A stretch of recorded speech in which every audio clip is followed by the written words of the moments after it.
Today we're going to break down the 7 most common mistakes when braking on a motorcycle and how to fix them so that every stop is safe and controlled.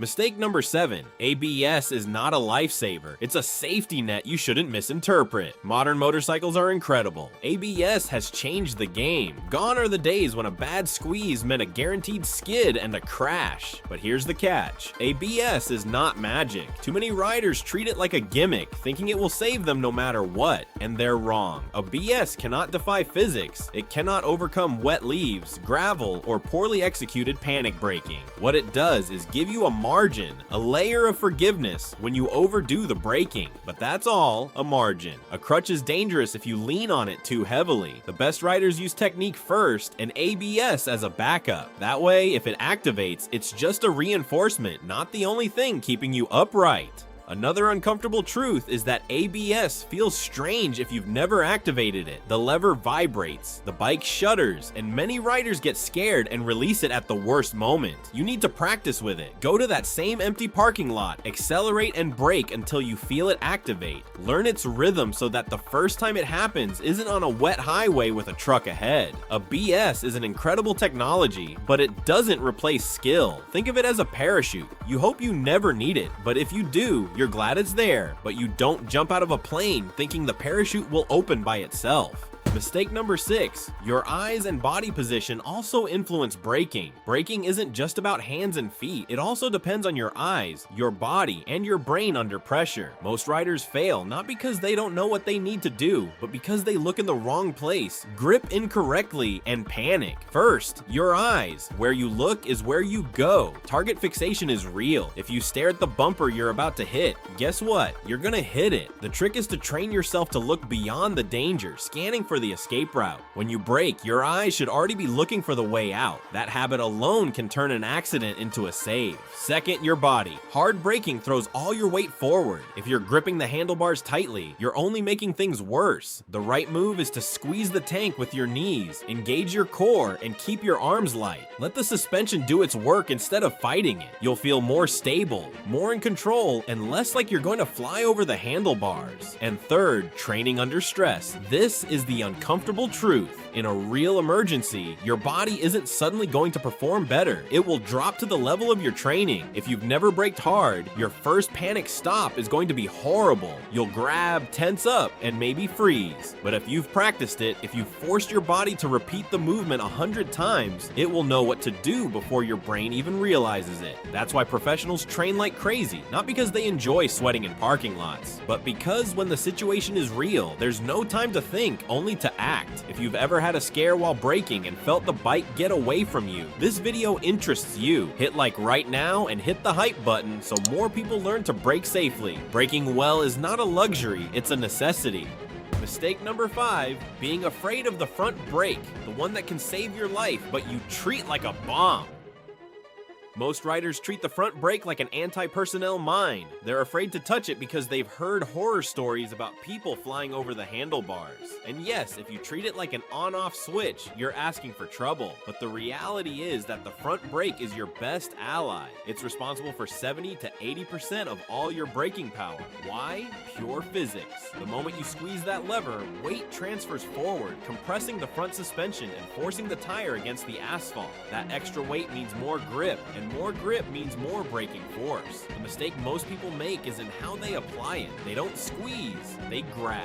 They don't apply progressive pressure, they give a sharp yank as if they're killing a fly. That loads the suspension abruptly, destabilizes the chassis, and in most cases makes the tire lose traction. When that happens, panic sets in. Riders either freeze, release the brake completely, or crash because they never gave the tire a chance to load properly. The correct way to use the front brake is progressively. Imagine you're squeezing a wet sponge, firm, constant, and increasing pressure as the suspension compresses and the tire grips the asphalt. That's where you unlock your bike's full braking potential. Smooth braking not only makes you safer, it makes you ride more fluidly. Once you master this, you feel like you have superpowers. You trust that no matter what appears ahead, an animal, a car, or an obstacle, you have the tools to stop in time. Stop being afraid of the front brake, respect it, practice it, and master it. Because when the moment comes, it won't be the throttle that saves you. It will be that lever under your right hand.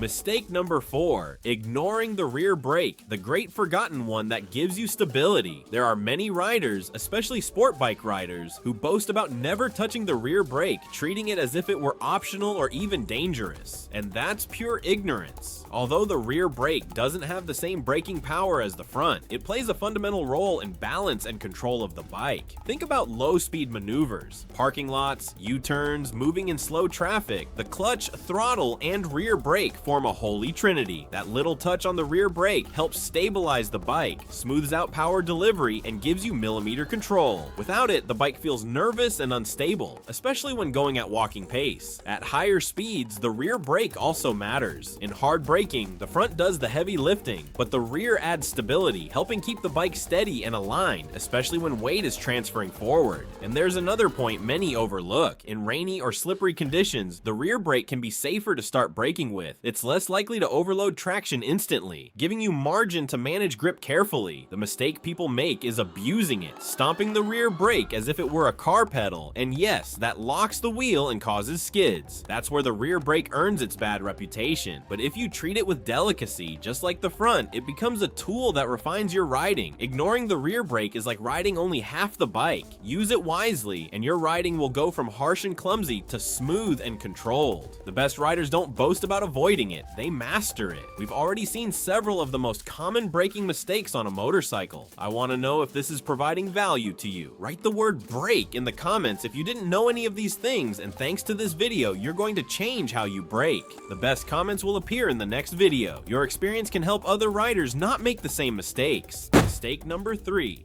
Braking abruptly instead of progressively, the mistake that destabilizes the bike. This is the most common mistake and the one with the most consequences. Most people, when they need to brake, squeeze the brakes with sudden, uncontrolled force, as if they were grabbing a hot pan. The result is that the suspension compresses abruptly, the chassis destabilizes, and the front tire can lose traction. In the best case, the bike wobbles and gives you a scare. In the worst case, you crash. Correct braking is progressive. You start with gentle pressure that increases steadily as the suspension compresses and the tire gains grip. It's like squeezing a lemon. You don't crush it all at once. You squeeze firmly and continuously. When you brake progressively, the bike stays stable, the suspension works as it should, and the tires maintain grip throughout the stop. Additionally, progressive braking gives you more control over the bike. You can adjust pressure based on what you need at any moment. If you brake abruptly, you have no adjustment margin. It's all or nothing. Practice braking smoothly and consistently.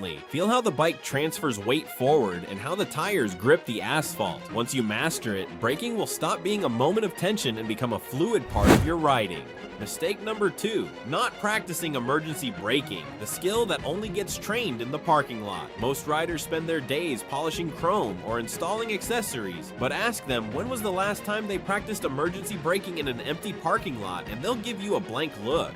Parking lot drills aren't glamorous. No one is going to applaud when you spend an hour going around and braking hard. But those boring sessions are where real skill is built, because on the road, you don't get a warm-up, you get one shot. Start with something simple. At 20 miles per hour in a straight line, use both brakes, squeeze progressively, not abruptly. Feel how the weight transfers forward. Let the rear settle. Do it again and again until your hands and feet react without thinking. Then up the ante, 25 miles per hour, 30 miles per hour. Add downshifts so you always stop in the correct gear. Add swerving to avoid an obstacle after braking, simulating a real-life situation. It's controlled chaos that reprograms your muscle memory. And here's the important part. When you train like this, you're not just learning technique, you're getting to know your bike. Every machine has a personality. How the suspension dives, how the ABS behaves, how much pressure the lever needs. If you only ride casually, you'll never discover those limits until the day you really need them. And by then, it'll be too late. Parking lot drills aren't sexy, but they save lives. Think of it as sharpening your sword. You'd never go into a fight with a dull blade, so why would you go out on the road with untested brakes? Mistake number 1. Braking mid-corner without technique, the mistake that causes the most accidents. Most motorcycle accidents in corners don't happen on highways at absurd speeds. They happen in corners, often at normal speeds. Why? Because the rider enters too fast, realizes too late they're not braking enough, closes the throttle, and grabs the brakes as if they're grabbing a hot pan. The suspension unloads, the tires lose grip, the bike stands up, and it runs wide straight into the ditch or oncoming lane, all because they never practiced how to brake correctly in a corner. The technique professional riders use is called trail braking. It consists of keeping a little front brake applied as you enter the corner and gradually releasing it as you lean in. Why does it work? Because it keeps the suspension compressed and the tire loaded, maximizing grip. Instead of entering blind and hoping for the best, you're actively managing traction. That small difference is what separates riders who panic mid-corner from those who flow through smoothly. The mistake most people make is believing you can't brake in a corner. It's not that you can't, it's that you have to do it with technique. It's not about braking harder, it's about braking smarter. You're not fighting the bike, you're working with it. Once you practice this technique, corners stop feeling unpredictable and start feeling like an opportunity to control every variable. It's not about speed, it's about mastery. And when you have this skill in your repertoire, you'll never look at a corner the same way again. If this video has helped you, share it with that friend who always brakes abruptly or is afraid of the front brake. Subscribe to Bikes Without Filters if you want more practical tips without hidden advertising. And since you watched this video, check out the video on critical clutch mistakes every beginner rider makes. See you in the next one.